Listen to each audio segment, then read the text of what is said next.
What's going on? What's going on? It's yours truly, Close Cloud. We got another special episode. Got a good friend, one of my brothers. We're gonna give another weekly football episode. It's football season, playoff time. You see, I got my Bills gears on. But we got one of my good friends, man. Akron's all-time winningest QB. He got it out the mud. Pittsburgh Giants. My former roommate. My God, my brother Thomas Woodson, man. Coach Thomas Woodson. Let me say that. He's the coach at Gannon now as well. So, he's gonna be here shortly. Give y'all, a little bit about his career, his thoughts on the new landscape of football, NIL. It's gonna be a good conversation though, man. So, stay packed, stay tuned, get your popcorn, get everything. It's gonna be a good episode. And go Bills. What's going on? What's going on? Got my guy, Coach Thomas Woodson, man. How everything going, man? Doing well, man. Doing well. It's always good to talk to my guy, man. My boy, man, Coach Cloud, man. Appreciate you, man. So, man, like I said, let's get into it, man. What's the thoughts on NIL so far, man? It's like, it's a new era, and college sports. Everybody, it's pay to play now, basically. So, man, what's your thoughts on that? Pretty much, I mean, I feel like it's a good and bad thing. Like I'm all for getting what the players deserve.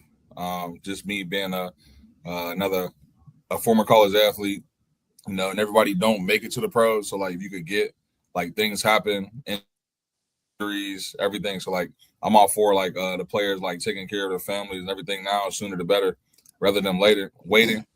But I just don't like it because people are transferring due to this, due to money wise at the bigger levels, at the higher levels, whatever. And I just don't want like guys losing, what's the main goal to even like, which is like get to the professional level. I don't want guys to be complacent since they're just getting everything now, like sooner instead of for the long run when they get to like the professional. So, but I mean, it's good and bad, honestly, how I think about it. But I'm all for the players like taking care of their families and doing things with their money the right way. Do you do you feel like it makes players more hungrier that they get money now, or does it make them kind of lesser, or it all depends on that person? It depends on that person, honestly. I just feel like, I mean, some people could be complacent once they get to a certain level or a certain goal or a certain amount of money. I feel like either or it could keep making them want to keep getting more and striving even more. So it's 50-50 with me, honestly. It's either or. So like, you coach at different levels, man. So like, explain to people like how like when should a person transfer or when not to transfer as far as in that like standpoint. Because some people feel like they can transfer anytime. It just depends. I feel like it just depends where you're trying to go, honestly. Um, that's the only issue. So it depends if you're trying to go up or down. Those are the issues I would say because if you feel like you're not playing as much as you want to, and then like you're probably gonna go down, honestly. But I feel like if you do what you got to do at whatever level you are in the team that you're on, and you like want to keep going up, and I'm all for you chasing your goals and your dreams. Hey, then go for it. But then again, they need the right people in their corner as well to really, you know, tell them the truth and say the real and not just being yes men because that's not always good either. So and just doing what's best for the student athlete's interests. So I'm all for that, but it just differs honestly. No, I totally agree, man. So like, you get player like how do you recruit now in this new landscape of in the portal? Because basically everybody leave all the schools, Ohio State from every division. Everybody leaving like a revolving door. So like, what's your thoughts on how do you recruit? It's just a recruitment. It's honestly if you're not, it kind of it's a trickle down effect. So it's just um it all trickles down. So from like FBS Division 1 to Group 5 Division 1 to FCS after that, it just goes down. So you're kind of like the lower the level of play and team that you play at is going to be the hardest. It's where you to get guys and recruits, honestly, um because even at the lower division, the guys are trying to move up as well. and keep going up. But everything starts from the top to the bottom. So you're still waiting on those guys. So like the portal windows and everything like that. So you're kind of waiting on certain guys to hit the portal and it's a trickle down effect. So it just keep going down and it affects the lowest of the lowest at the hardest, honestly. So um, I would say that. So like, you got already a lot of highly touted QBs. Like, they transfer from school to school to school. Like usually, back in the day, like they'd stay there for 3 to 4 years, but now it's like you just that are USC to Louisville to Texas State. Like what's your thoughts on the development of the QBs now? Uh, that's a. I mean, I would just say, um, some be too quick to leave. I know you got to face adversity. I feel like you got to, and that just goes a long way. It helps you out more than just the sport and the game. It helps you out in the long run in life. So some leaves too early. Some I'm fine with like, all right, you waited like a good amount of years, 2, 3 years, and like I'm still not the guy. Then it's all right. Let me go somewhere else and try to be the guy. But some guys are trying to just think they're going to be the guy at these schools at any level. Um, just to come in and be the guy as soon as you get there, it's just not realistic. It just doesn't work that way. It's tough as it is, and there's guys that already been in the system here before you. Guys that are adapted to the college life experience before you, basically being on their own and being grown men before you, and you think you're just coming here and just be the guy right away. It's not very likely. It's not likely at all. So, but you need to face adversity just to help you out more than just a game of football. Do you feel like coaches prepare like these young guys for the like what you just said, the college level? Because now it's grown man playing. It's 50-year-old guys playing in JUCO now. Like it's just a whole different ball game. Like everybody feel like they got a chance to play for money now. That's what it's all about, just playing for money now. As far as for most guys, but like for the real football players, how hard is that doing for the crack though? Crack that like that exposure now. I mean, I don't know. It's just tough. It just depends. I don't know. It's just I don't know what to say honestly. It's just tough. Honestly, I would say it's just tough.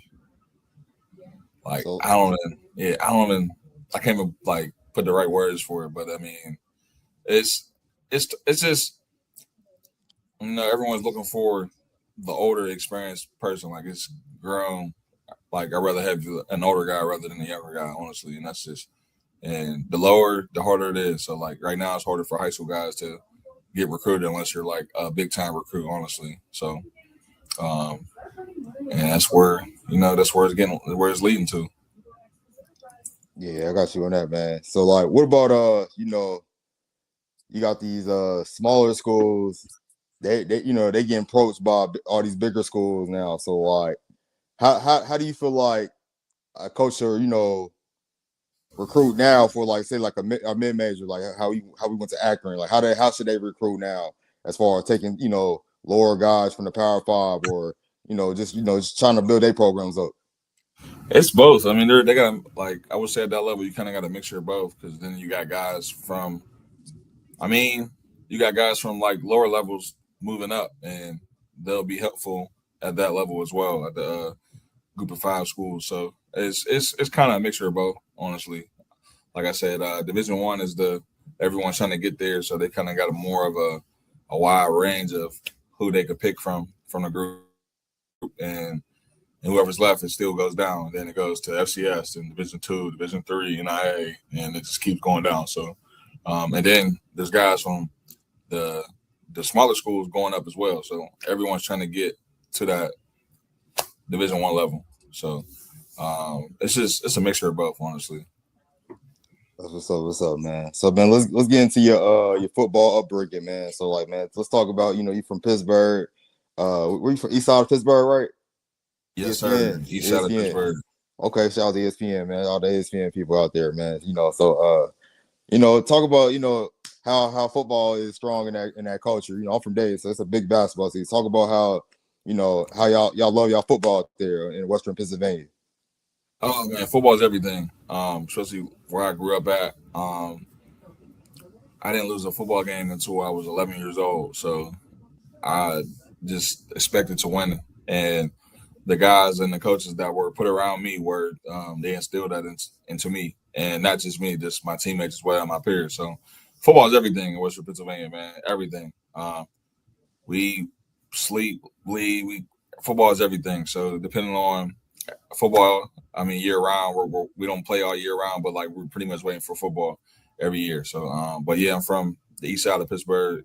Grew up in Wilkesburg, and I never lost a football game in a Wilkesburg uniform. So I got all my gold medals, my championships, and everything from there. So, and it's been tough very on because of the success that I had as a younger kid. I felt like that's supposed to be what I'm supposed to be doing every year, and it's not likely, and it's not likely. It's not a likely thing. So I had to learn that as a young age, even though I was winning in my early age, and I was still a kid. And after that, I was losing once I moved. Like I lost. I mean, I wasn't a loser, but I didn't win the championship. So, and the championship was just the norm.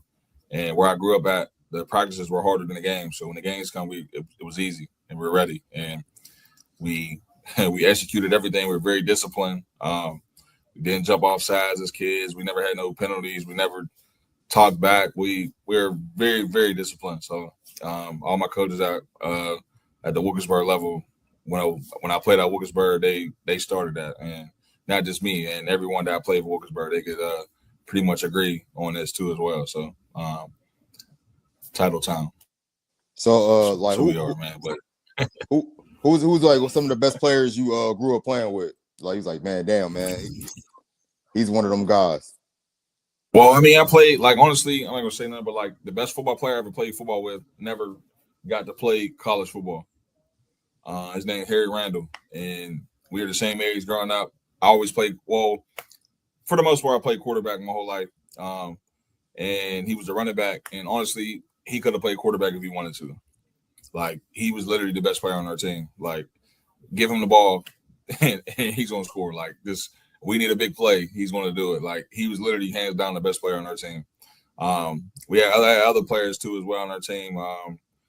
And players that we played against. So I played against other Division I athletes as well. So, but like, I had teammates that like end up going to other schools, end up into the PSAC, Division I as well, in the MAC. A lot of them went to the MAC. Like Trayvon Hester, he went to NFL, he went to the MAC. Chaz Whitaker, I grew up with him. He went to Toledo. Like all my friends and peers went to Toledo. Teammates, Anthony Nixon.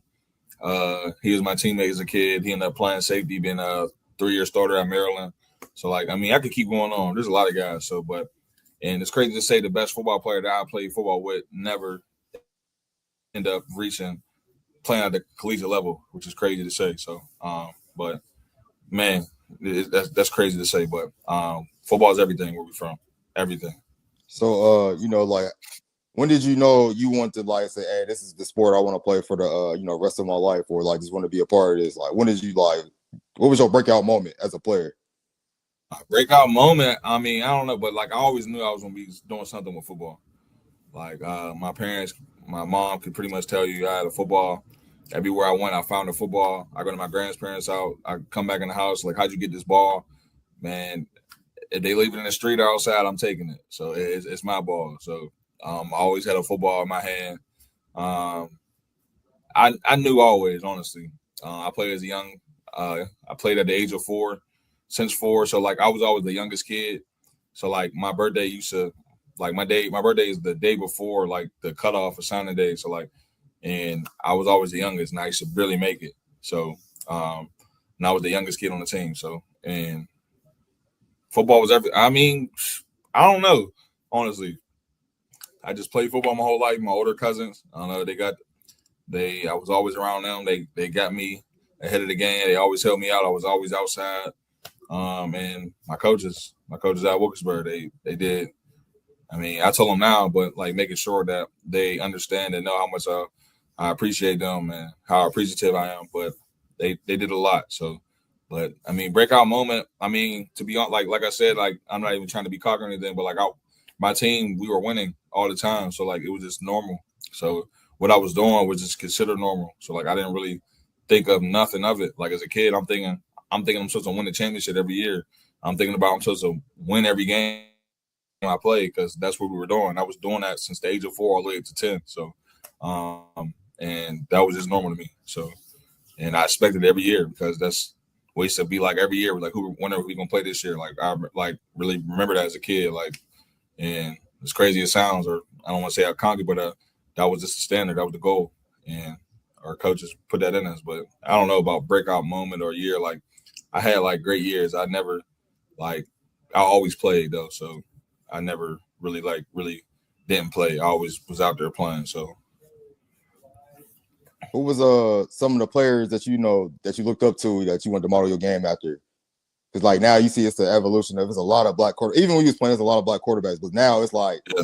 that's the norm to have a black quarterback on your roster though. So like, who was the players you looked up to growing up? I mean, my older cousins all played football. My older cousin, he played at Gateway. My older cousin Manny, I looked up to him, but he was a running back. He wore number 4 as well. I looked up to him. I looked up my 2 older cousins. My older cousin Mike, shout out Webby, and my older So cousin Webster. and my older cousin Paul. Like they played quarterback too, but they were older than me. But I played quarterback before them. So like, but as I got older, I looked up to them though because I used to watch their games. But like I played quarterback before them. Like I was the first quarterback in the family, honestly. So like as a kid, like growing up. So but like pros, like I mean, Michael Vick was everything to a young black kid, like all across the world, especially playing quarterback. I wore 7 as a kid. I had braids. I had his cleats. I had his shoes. Michael Vick was everything. I mean, I wasn't as fast as him, but like I mean, you couldn't tell me anything. So Michael Vick, like, and Allen Iverson, even though he has nothing to do with football, but them two were like lead guys as a kid growing up. Michael Vick and Allen Iverson. So, but yeah, big fan of Big Ben as well. Big Ben was in the city, so I mean he's right then and there. Always been a fan of Ben Roethlisberger for sure, 100%. But like I always looked at guys that looked like me. So and Donovan McNabb was my guy too. So and then I got older, a little bit. Cam Newton was obviously a big factor, like when he was at Auburn. But as a kid growing up, Michael Vick and Allen Iverson and Ben Roethlisberger was pretty much everything, honestly. So those are the people I watched. So okay, I'm gonna hit you with a couple quick hitters. My bad, I'm getting a little tongue tied. But all right, so you got all these black players that's evolving now though. So now that you done seen the rise of a lot of them, so like who would you take right now as like Michael Vick was your favorite, but like would you put Lamar Jackson? Like would you put him ahead of Michael Vick right now all time? Cam Newton, the guy Russell Wilson. Like how does that like? Who's your Mount Rushmore for black QBs? Well, I mean, all those guys, honestly. I mean, you named 3 of them already, so that I feel like that would have played a factor on me just because not just play styles of like people that look like me and come where I come from, and that's who you kind of look at, guys that look like that. Y'all come from the same type of place, so like Michael Vick looked like where I come from. Lamar Jackson looked like where I come from. Cam Newton looks like where I come from. So those 3 guys for sure. I'm not knocking Russell Wilson everything. He did great things. Got drafted late. Was it 5th round, 6th round, and ended up taking the job. He had a great career. Just like he started at NC State, ended up going to Wisconsin as a grad transfer, ended up balling out there. So like I'm familiar with his journey as well. So but them for sure. Them 3 guys, 100%. Just coming from me.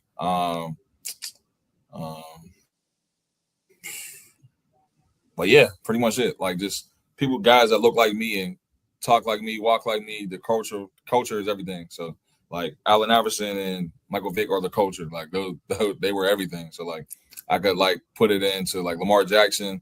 He's probably the culture of everything. Like Cam Newton for sure. When he was dabbing, everybody was dabbing. Like the culture. Like he's just one of those type of people. So I would say them 3 for sure, 100%. So okay, let's get into your you went to Gateway High School, man. So man, get into your high school. How did you go to Gateway?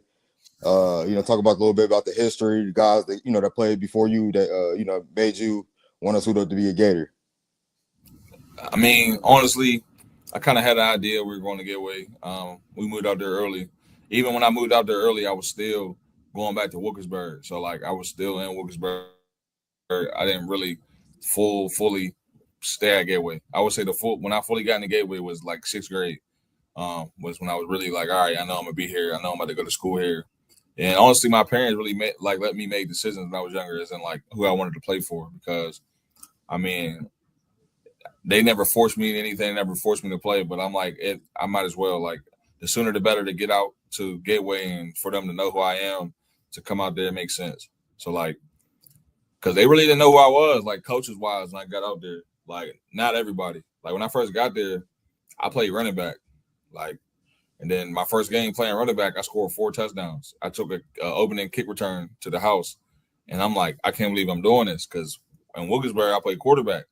I would have never thought of playing running back in Wilkesburg out there. I never thought about being the return man, the kick return, and punt return. Like, I'm really playing road to glory out in Gateway in Major League football. Like, so it was crazy. But the only reason I played quarterback, I want to say like 3rd or 4th game of the season, one of my coaches from Wilkesburg popped up and came to practice when I was at Gateway in 6th grade. And he just walks on the field like, Tom, what are you doing? I'm like, what do you mean? He said more than that, but I'm like, what you mean? Like, he said, you don't play running back. You're not a running back. Why are you not telling them that you're a quarterback? You have championships. Like, what are you doing? I'm like, I'm a kid. I'm just going what they're telling me to do. He comes. This is not a coach on my team at the time where I'm playing at. He comes on the field. He takes the ball. He gives me the ball. He said, go back, talking to the other kid. He goes, he's probably like 20, 25 yards. He's like, no, keep going back. He goes like another 20, he's like at 40 yards. He's like, no, keep going. So I throw the ball probably like 50 yards at the time with the football we used at the time. So like, I throw the ball like that far, and he goes and walks to the coach like, this is your quarterback. And he left practice. And then ever since then, I played quarterback at Gateway. But I always played quarterback at Wilkesburg, like before I got to Gateway. So, but they just put me at running back once I got there. And I wasn't saying anything. I was just a kid. So, and his kid ended up being a Division I prospect too as well. He ended up messing up his knee his senior year, which kind of altered his career, Donnie Kirby. But like, he was another guy from Wilkesburg, came out the Gateway, and he could possibly be in the NFL right now if he never got hurt, honestly, to be honest. He had everybody. But yeah, I came out there 6th grade, came out there and did my thing. And I mean, I could keep going. I don't want to keep talking, but keep going, man. It's your story, man. Like I said, 6th grade. So that was 6th grade, and then I played quarterback from then on. Got to high school. You know, a lot of guys, they play junior varsity when they get there. I played freshman. We played freshman ball. I played 9th grade. Only get freshmen. Others played freshman teams. There was about 15 of us, and we went undefeated for the year on the freshman team. We had a team we had 15 players, and we went undefeated. And the next year, I went straight to varsity. 10th grade was pretty rocky. Like, just my plan, everything. I got better as the time went on, just because we lost a lot of players who were the guys. And then, honestly, I had to be the guy early. Like, I'm not gonna lie. Like, as soon as I got to high school, I was the guy. Like, I'm not even trying to say, but like, trying to like really be cocky or anything. But like it was like when we needed a player or something, it was like looked on like to me like to do something. So, and then we had guys, but they were hurt, you know. So, my junior year, that was tough as well. Just what happened and what's going on with my life, and that really changed my life, honestly, completely to this day. Injuries and a whole bunch of other stuff happened after that. And then my senior year, crazy in recruiting. I had a great senior year, and then my recruiting experience wasn't the greatest, and it was honestly crazy. So I've been through a lot from being on the other side, from not really on the good end of things, honestly, for who knows reason why, I don't know, but it's always going to amount to something one day. For sure. So like I said, go talk about your your early recruiting days, man. So like, how was that getting your first offer? And like, just like were you committed early to, because like I said, that's the story inside of itself. Man, so in 10th grade, my high school, before I started the varsity down, my high school, we went to University of Michigan 7-on-7, and we won the whole thing. I still got that gold medal to this day. We won the whole thing. They were actually recruiting 2 seniors on my high school already. They already offered them, and I was in 10th grade coming up. And after we won the whole thing, they gave me a verbal. I basically committed right on the spot. Like I was star shocked. Like me, I watched college football my whole life. I know the history of football. Michigan is one of these places. So I'm up there all big eyed, like, oh my goodness, like this is Michigan. I'm seeing all the history everywhere. I'm seeing everything. Like I'm loving it. Like I wish I still had my phone to this day. What phone I had at the time? The Galaxy S3, and I recorded pretty much everything when I was up there. Like I couldn't believe I was up there. So we won the 7-on-7 up there. They give me a verbal. I'm basically kind of committed to Michigan, to that coaching staff. They get fired for practicing too many hours throughout the week or something like that. Um, and then my senior year comes around. They moved to Arizona, University of Arizona. So they give me an offer, basically my first offer my senior year. Um, so I'm like, this is a no-brainer. I'm going to commit to the school that always been with me since day one. So they offer me. Then Bowling Green offered me right after. And then I was waiting on another school, but they never offered me. I don't know why to this day, but at the other school that offered me, I was going to go there because my friends and everything was there already. But Arizona offered me, then Bowling Green. And Bowling Green wanted me to commit as soon as I got the scholarship. Like they didn't even wait like a month or anything like that. So I kind of had to commit to Arizona, which I probably was going to, but I committed to Arizona. I'm like, this is the schools, this is the coaches that recruited me since day one. And so it just makes sense. Like they know me. They recruited other players from my high school. They know the soil. They know the type of program I come from. Like it makes sense. And they pulled my scholarship. They called my head coach at the time, like a month before signing day, and just told them that we're giving my scholarship to somebody else. They never contacted me or never called me. And I never heard from them ever again. They never called me back. They never got my calls because I wanted the explanation. They never did anything. And that was probably one of the worst times of my life because I didn't know if I was going to play football or even go to college at all. So, and they just never reached back out to me. They just left me in the dry, honestly. So, and that happened, and probably like a week go by. Was either, and after that, it was either I go to Slippery Rock or go to University of Akron, and then I end up going committing to Akron, like probably like my last month before signing. Well, not even that. Well, it was like a month before signing day, so it was not even that long. Like I was committed to Akron, and I just committed to Akron and had to go there. So, with your gateway, like, where do you rank yourself as far as the top gateway players of all time? Like, where? I'm always big on like giving players like their flowers. Like I know I'm not the best. I did what I had to do, but I mean a lot of the numbers and everything it won't ever show because I mean when you play that gateway, like even when I'm during my time and before me, you didn't play the full game. So like you're never gonna really get to put up like real numbers. Like so there was games I was just playing one quarter or till halftime. So like there was games I wasn't playing at all. Like so that's another thing. And then like there's so many of us blue chip, and there was a lot of like prospects on my team. So there's only one football. So like everyone wasn't like you go to these small schools and there's the best player to getting the ball every play. Like at Gateway, like you can probably touch the ball 4 times, 3 times, and you got to do something with those times because you're not gonna get the ball again because it's gonna go to somebody else. So and that's what our coaches used to tell us like you better do something right now, or you're not gonna get a chance to do something. Like you're not gonna get the ball again. You're either not gonna get the ball again or you're gonna come out because we're winning too much. So buy too much. So that's one thing too. But I'm not. I mean, we got a lot of great players, honestly. And every time I see them, I give them I give them their flowers to make sure, like, they paid the way before me. But I mean, they know who I am. I mean, but I'm not like I just did what I had to do. Honestly, I'm not gonna be out here and be like I'm the best or I'm the like. No, there's a lot of great players that were before me and after. So, and I love gateway football. So I give flowers to even the kids after me. So, and I want them to know who I am too as well. So, but yeah, big gateway fan. I want them to do well. I want whoever wore that uniform to do well. But I wouldn't say I'm one of the best. I wouldn't say that. What's the greatest gateway team in your opinion?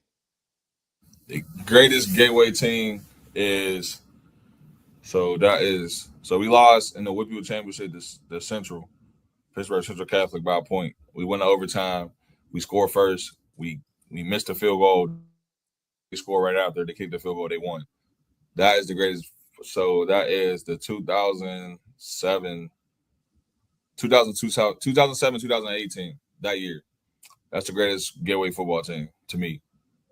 They had they were ranked third in the country that year. Uh, they had it was ridiculous. Like, and I was a fan. I was like, it was crazy. Like everyone, I seen everybody. I see Greg Schiano land when he was at Rutgers at his first stint. I seen him land on our baseball field in a private helicopter, private chopper. Like, and I was a water boy at the time, in 8th grade. I see him land on our field. Like, it was just crazy. Like, and I seen like, but I would say that them for sure. Like, I had some great teams for sure. My senior year, we were good. But we had too many, like we had injuries, and that's what killed us. We didn't have like the depth, and once one guy got hurt, it was kind of hard to replace him. Because I go to a public school, it's not a private school, so it's like when one guy get hurt, it's tough to replace him. So, but the 2018 is the best Gateway team to ever play in a Gateway uniform, to me. So, man, talk about your former high school coach, man. He was in the news earlier, man. He was the interim coach at Penn State, right? So, like I said, talk about Coach Terry, man. How he had an impact, how it was playing for him. It was crazy, honestly. When you're young and you don't understand what a lot of stuff, his teachings and what he's trying to get you to learn, you don't understand a lot of that when you're young, and you're kind of just thinking like he's just picking on you and just getting on your nerves and just stuff like that. But you don't really know until you get older. And I didn't really understand until I probably got to college, because a lot of stuff that I thought was considered normal was not normal to everyone else. Like with my incoming freshman class, like the stuff we were doing, like I was already prepared and ready for it. I knew like I knew like you got to do certain things, and a lot of guys that were coming in my class, they had no idea. They couldn't believe some of the stuff we were doing. I'm like, this is not normal to y'all. I'm like, no, but he did a great job putting not just him, but putting other guys like around us, around me, not just me, around my peers and my teammates too. But they got us ready for life in the real world, and helping us be young men as well. So, but they did a tremendous job, man. I still talk to a lot of them to this day, and when I can, I call them, let them know, look, you don't know how much I appreciate you. I appreciate you. So, like, Coach Terry did a great job, and he did a great job with the men he put around us too as well. So, I tell them I still talk to them. I still talk to a handful of those guys, and I still, you know, tell them how I feel. Honestly, we still go out, and when I'm back in the town or whatever, we go out to get lunch here and there. But like, I mean, that just goes like a long way. That goes, but just creating a family atmosphere is like better. It's the best thing ever. So it just they did he did a lot, and the men that he put around us as well. So I appreciate them more than anything. For sure, man. So, man, let's get into your Akron days, man. So that's where me and you met. Damn, it's been 12 years. Damn, it's been a long time. 13. That's crazy. So, man, talk about your University of Akron days, man. Because you wasn't familiar with Ohio at the time, man. The Big O, man. So, man, talk about your Akron days, man. I mean, as in like, I mean, what exactly? I mean, Like your I journey, appreciate like how you, the journey. yeah, I how you mean, get to playing. I mean, it was tough, man. They like being there literally left a scar on me, man. I ain't gonna lie, but I'm not gonna lie, but I mean, it just made me into a better person and really helped me, with life. And then my story, what I do with my story, I mean, it's for me to help someone else, So to be ready for and be prepared for. But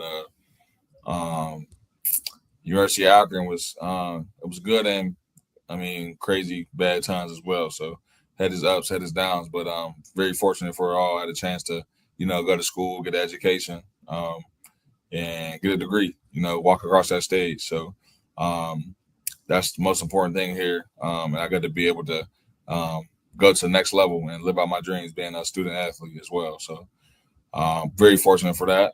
Thankful for, I mean, whoever made that possible there as well. So, but I mean, playing wise, I wasn't really supposed to be the guy. I wasn't supposed to play at all. Um, I didn't really get a fair chance, to me, honestly. Uh, it was tough, but I made the best of it. My wrist hurt freshman year. I had two guys get hurt in front of me, so I'm third string. I lose the first two starts that I play in. I don't want to get too much in depth with those or with that or say anything too much, but I I lose the got you. two starts I play.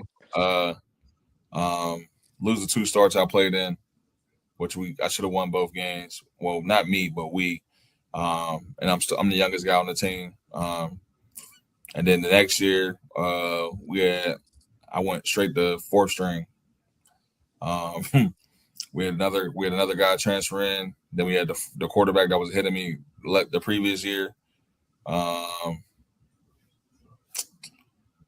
but like that spring, I was third string going into my sophomore year. And then to fall camp, I was fourth string. So I mean, as a quarterback, there's so many reps you could get. So I was in practicing like days. There was days I wasn't even sweating. Like there was days I was just sitting there and didn't do anything I practiced besides individuals, was indie drills, and that's the only thing I was doing. Basically, I wasn't doing anything I practiced. I wasn't throwing the ball to nobody or anything. So, and there was three guys hitting me. We had a grad transfer come in from Maryland. He ended up leaving like right before the season started. So that kind of moved me back up to third string. I still wasn't practicing really. And then I had two guys ahead of me, another transfer and a guy that was just a starter the previous year before. And then they were splitting time, so they were doing half and half reps.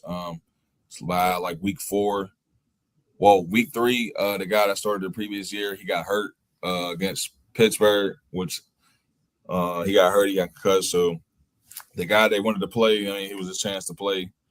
We played the following week, and then we were losing to a team that they didn't win a game in 23 games, and they were smaller schools. So like we played like you paid the smaller schools to play you. They were beating us 9-7 right before halftime, and they just threw me in there and to see let's see what you could do. And that was the first time I ever played with the first stringers like for a year. Like I have no type of time or anything with the guys. So they just threw me in there and we won our game 56-9. And I just never gave the spot back after that. So so like each week I was getting more and more comfortable with the guys that I was throwing the ball to in the game because I mean, practice is everything. But beforehand, I wasn't practicing with those guys at all. So my first time really practicing and playing with those guys was in the game. So and it was make or break time. So I just had to really lock in and try to do my best. So, man, your case sounded like you was a Shador before the Shador, man. Basically, man, it was Shador 10 years ago. Like your situation, though, how I you was mean, in a way, I don't far know. playing wise. I mean, I guess. I mean, he's at the professional level. I played at the college level, but I mean, I don't know what's going on over there. I can only speak on, my situation and what I've been through. I know what I went through and what I saw and what I heard and what was said about me, everything, etc. But um, I mean, just when you get your opportunity, just you try to make the best of it. Honestly, that's all you can do. So I want to ask you a question though. So this is your 2015 Thomas, and like okay, with the knowledge with the like now, say if NIL was involved back then, as far as after your breakout season. So like, would you stay? So would you like you the agent? Would you stay, or would you ask her? Hey, I need to be compensated for staying here at Akron. Like, what would you do after I mean, like I said, you at I your would do. highest? I would do what was best for me and my situation, and my family at the time, and it's just whatever presented itself. I mean, with the best opportunity, I would have took it for sure. But I mean, especially how NIL, how things work in the portal. I mean, who knows? I'd have had that chance if I would have left. So because I wanted to leave, and that's what I was trying to do. But if I didn't stay, I would have never got that chance to show what I can do at that school at that time. So, and going to that school, I mean, when I first got there, we were 1-11. It was tough. I didn't wear any football attire to class my whole freshman year. So, I mean, it was tough. I mean, it was super tough. So, I mean, you just never know people's circumstances and what they're going through. So it just depends on that, honestly. But whatever presented the best opportunity, I felt like for me and my family, I would have took it for sure. For sure, man. So like I said, man, you became the what was the records you broke during your tenure at Akron? Uh, the first quarterback to lead their school to a bowl game win. I'm the first quarterback to lead the school to more than one bowl game. Um, I got the most touchdowns in the game. Uh, I'm like second in passing yards. I mean, I feel like I could have broke that if I never got hurt or injured. I mean, I'd have got that, but things happen. But I'm second in a lot of other things too as well. So, but I got the best record. I'm the first quarterback to lead the school to more than one bowl game, and to win the first bowl game in school history as well. So, and I'm not gonna say it's just me. Like, so team football to me is the best team sport there is. But I mean, um, but I feel like I played a big role in doing that by playing the quarterback position. Most definitely, man. Who was the some of the receivers you was throwing to out there? Running backs, like who was the guys like you had to play with a couple pros up there too. Yeah, so I mean, we had three professionals. Jerome Lane, his dad, pretty famous guy that broke the backboard at Pitt. Um, he was an athlete. Honestly, he did what was best for what was the team at the time instead of him and his career, which is, I mean, tough to like on him because I mean, I felt like if you'd have played defense, he'd have stayed linebacker. He'd probably still be in the NFL to this day, honestly, to me. And he just did what was best for the team at the time, and that what we needed. Just him, just being the athlete. One of the best athletes I played football with. Um, we had JoJo Natson, the smallest but the biggest guy on the field. Another guy that played in the pros, played in the Super Bowl as well. Smallest but the biggest. When I say that, like he plays bigger than what he is. Quick. Um, he was the first guy. He came there in my later years when he played a year there, and I didn't see a special teams touchdown until he came and and play at the University of Akron. So him as well. Austin Wolf, me and him. He's kind of the unsung, unspoken hero. He doesn't say too much, but he's going and just put his head down. And he just works. He had a chance at NFL, made an NFL roster. Had I want to say the Saints mini camp as well. But me and him played. Me and him got on ESPN top 10 three times in our career. So him as well. But those three guys, we got AJ Coney, my guy, professional, played in the CFL, played in the Arena League as well, champion at that. Really, really, really got great feet. Just got open. He just got open, honestly. He had great feet. I'll just say that. Never really got hands on him, never really got touched. Trey Chapman, another great guy, especially tough for him, just going to play receiver his last year, ended up making all conferences last year, which is crazy to say. His first time to play receiver ever. So it shows much. It just shows like so much of a great athlete he is. Trying to think what else. I had a lot of great guys, but that was like my guys that I played with that when I was actually playing and being the guy. So those are the guys I mean, I played in my younger stints, my younger age, but I wasn't the guy. I came and played here and there. I started a couple games and didn't play again, but those were, I would say, the guys that I played with that were with me. Andrew Pat, another unsung hero in our bowl game, had a tough last year. Then the last game in the bowl game, he had a crazy game. 7 catches for like 90 yards. He could have had like 2 touchdowns, but he was keeping us in it, honestly. He had his best game, I would say, just me and him playing together. But he had a lot of great guys. Sure, man. Like I said, man. Remember those days, man. Like I said, Akron ain't been the same since then, man. So they won a couple games this year though. So they traded in the right direction though. But man, what's your best stadium to play in?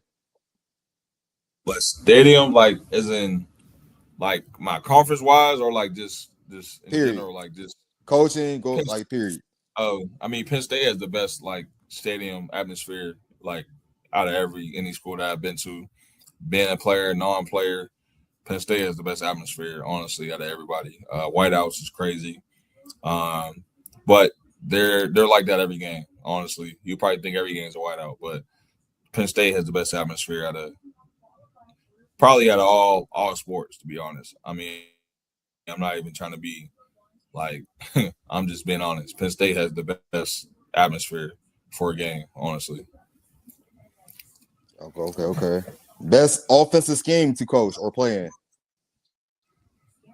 Um, I mean, I like the scheme that I played in when I was there. It was more of a vertical type of deal, vertical game. And I'm a big fan of RPO. RPO is another extension of the run game.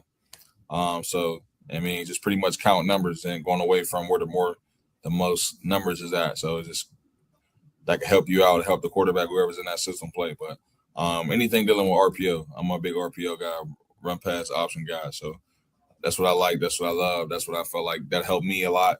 And RPO, huge RPO guy.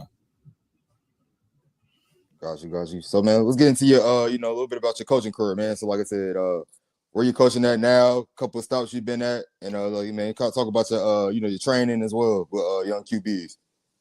So right now I'm a receivers coach at Gannon University, Division II school in Pennsylvania State Athletic Conference. I want to say I've been here 4 months now, so I just got here not too long ago. Just finished my first season here. Before that, I was at Notre Dame College. The school shut down. Sad, sad thing to say, but I was there when that occurred. I was at Notre Dame College. Before that, I was at West Liberty University, another Division II as well. And before that, I was at Susquehanna University, Division III. My first stint was a Division III school, and I was a quarterbacks coach there. And they actually had a good season. They made it all the way to the Elite Eight in Division III playoffs. They just lost to John Hopkins this past weekend. But they're doing nice, good things, big things over there. And I also train quarterbacks as well in the area. So trying to get back and do my, I'm very big on, I would say, just be the person that you needed when you were younger. So, and just kind of when I'm back home in the area where I'm from, I coach quarterbacks in the area. And whoever wants to come and get better and get some work. And I'm not saying I'm the best or I just have all the knowledge, but I mean, anything helps. I just try to be something that I needed when I was that younger. So when I was that age, and I just try to be that. Most definitely, man. So what's like as a coach now, a young coach running the business, man? What's your recruiting pitch to young players, man? Give them some game before you get off of here. They can take back. I mean, honestly, like I'm just big on. So I feel like the coach that was a part of my life at a young age did a great job. So I mean, just most importantly, just not if you're just known just as a football player, you did something wrong. So like it's more than life just being whatever sport you're playing. You don't want to just be known as when someone bring your name up, they're just putting you as whatever sport you play. Oh, you're that basketball player, that football player. You don't want that. So I'm very big on that, and I'm just very big on like helping people getting ready for the real world and real life and after football, and try to get them much prepared for that as much as possible. But that's what I like about my job. That's what I kind of talk about, tell players. Like I'm not just getting you ready for football. I'm getting you ready for the real world, and so that's most important thing. That's the most important thing I would say. And that's what I like and love about my job. You're a mentor to these guys, to these kids, these student athletes, and wherever you're at, it's got to be their home away from home. And I try to do that as much as possible with steering them in the right direction and help them out in the long run. Just in life and not just football. So and making sure they walk across that stage. You're here for a reason. You better graduate. Because when you're whatever school you're at, it ain't just about you anymore. It's about you. I mean, it's about you as well. You, the name across your chest, which is the school, the university that you're representing, and the one that's on your back, and that's your family. So those are all the three things that you're really representing right there. And got to graduate, got to walk across that stage is most importantly. But just helping people, young men, being great men, and getting ready for the world is what I really, really like about my job, and that's what I try to do. So, and I feel like I learned from a lot of great men, and that's what I try to do. Well said, man. Like I said, man, appreciate you, my brother, taking the time, man, telling your story. I know a lot of people will, learn from your story. Because like I said, a lot of people, we like to have athlete stories, coaches, so they can learn for, the next generation on. and so they can learn though. So appreciate learning your story for the viewers, man. It's the best podcast in the Midwest. So, we growing, and like I said, like, share, subscribe. Hey man, shout out. Where can they find you at, man? If they want to give you some game, man, they want to reach out, get some Woody Way gear or something like that, man. What's your Instagram? Just Twitter, what's TikTok? You can find me at Woody Way 325. My coach's Twitter is Sheriff Woody 13. Where it's pretty much all my football and everything, just talking about the game of football as well, all on those platforms as well. So I'm not gonna say I know everything, but just trying to give out what I learned, and you never know who's looking or who's trying to help. I mean, who you can help looking at you, So, but and another thing, I mean, use the game how it uses you. Use the game to see the world. I didn't play.